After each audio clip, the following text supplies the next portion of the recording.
Hello, good morning guys! Happy Thursday, so January 19 na. So as promised, sabi ko naman sa inyo, magkaka-part 3 ako nung video na nasimulan ko na. So part 1, part 2, na-upload ko na po yun nung nakaraang araw. Tungkol nga yung kay Kisses tsaka Maymay.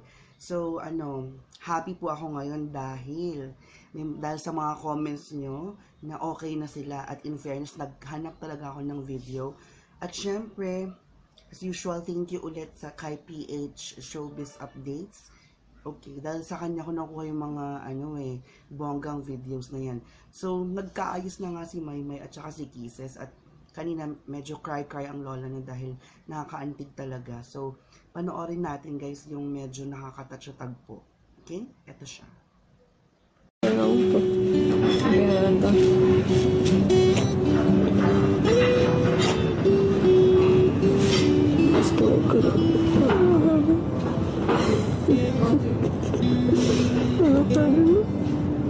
Sabi ko, diba, nagtampo ka ng magtampo, basta kasi pinali ko ulit pa rin. Maya-maya pa pumunta sa CRC Maymay at Kisses para tuluyang mag-ayos.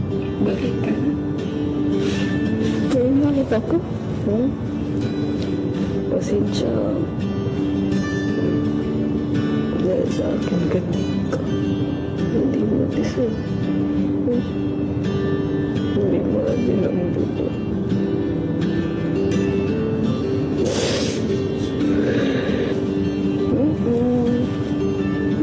Show what true friendship is.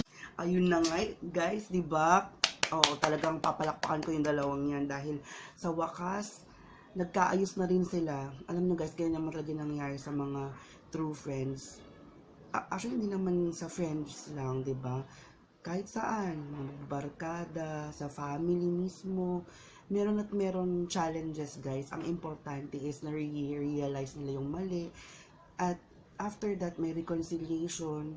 Tapos, mas lalo nang magiging matibay yung relationship or yung friendship, diba? Nakakatawa yung dalawa.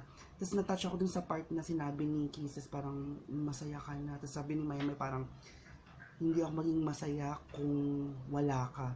O, diba? Nakakaloka yung dalawa. Parang, sabi nga rin ni Jinri, diba guys? Talagang ina-admire na yung friendship na meron yung dalawa kasi sobrang tight. Sa dami ba naman ang pinagdaanan nila, kahit saglit pa lang yun.